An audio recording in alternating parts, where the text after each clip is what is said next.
Hello students, let's see this question. The question has two statements, first and second. आपको correct statement choose करनी है.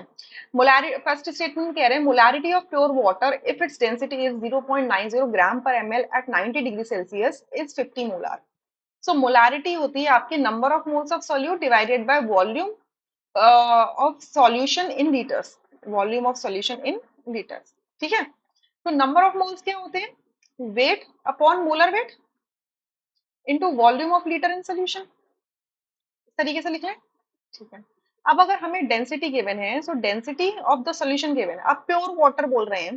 Pure water का मतलब क्या है कि उसके अंदर कुछ नहीं प्रेजेंट, सॉल्यूट सॉल्वेंट कुछ नहीं प्रेजेंट, सिर्फ वही अकेला है present. So density of solution और डेंसिटी ऑफ सॉल्यूट सब एक ही है. Solute solvent whatever it is एक ही है. तो density is equals to mass upon volume. So volume क्या हो जाएगा? Mass upon density. अब ये वॉल्यूम किस में आएगा? एमएल में आएगा. तो इसको क्या करेंगे हम? 1/1000 से डिवाइड कर देंगे जिससे ये लीटर्स में आ जाए. सो वेट, क्योंकि प्योर वाटर है ना, उसके अंदर कुछ भी प्रेजेंट नहीं है, सो वेट उसका एज इट इज रहेगा. मॉलिक्यूलर वेट कितना होता है वाटर का? 18 ग्राम पर मोल होता है. ठीक है. वॉल्यूम ऑफ सोल्यूशन क्या हो जाएगा इस फॉर्मूला से?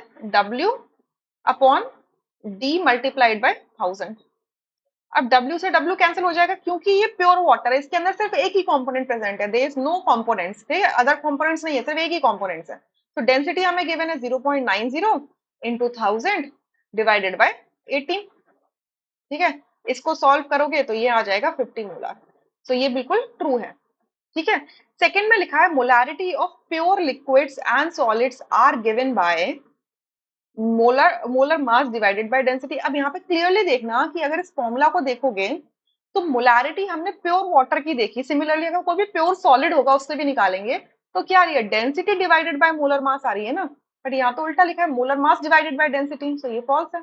सो अकॉर्डिंगली आपका कौन सा ऑप्शन करेक्ट होगा? B option. Rest options would be incorrect. I hope you understood. Thank you.